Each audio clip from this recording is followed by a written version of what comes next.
Now, the rest of the story.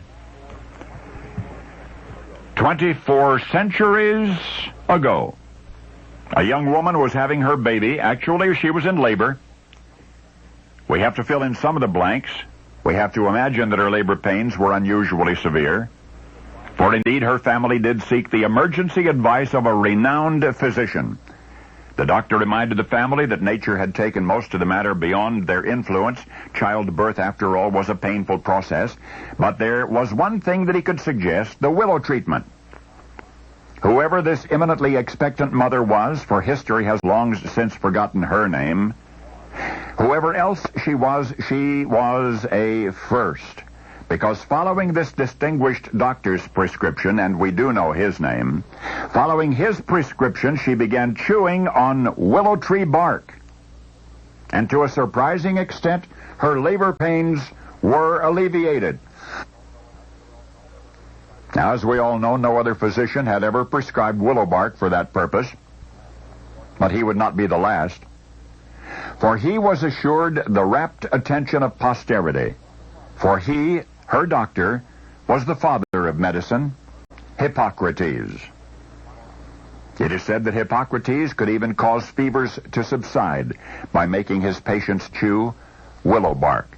For hundreds of years, each generation of physicians included the bark of the willow tree among their myriad nostrums. I don't know why they ever stopped using it. Perhaps the gradual intrusion of scientific method into the world of medicine, but in any event, the willow treatment slowly fell by the wayside until the mid-18th century. The Reverend Edward Stone was just that, a reverend. He was no physician. He was a brilliant man. His intellect was ever seeking to satisfy his incessant curiosity, and it was he who revived the ancient willow treatment, only this time, for the first time, statistics supported his suspicions.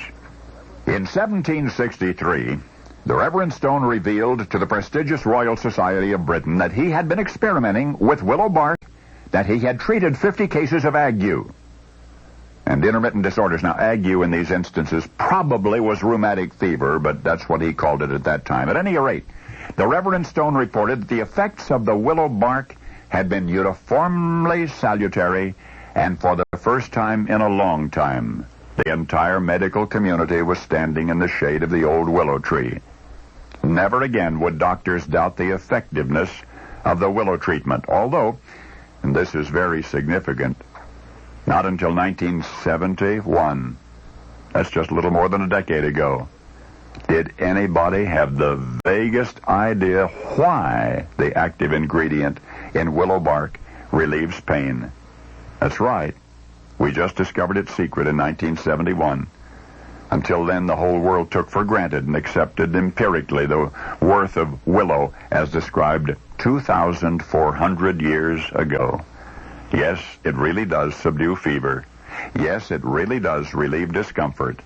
What the great Hippocrates was actually prescribing for pain was the active ingredient in willow bark, which is aspirin.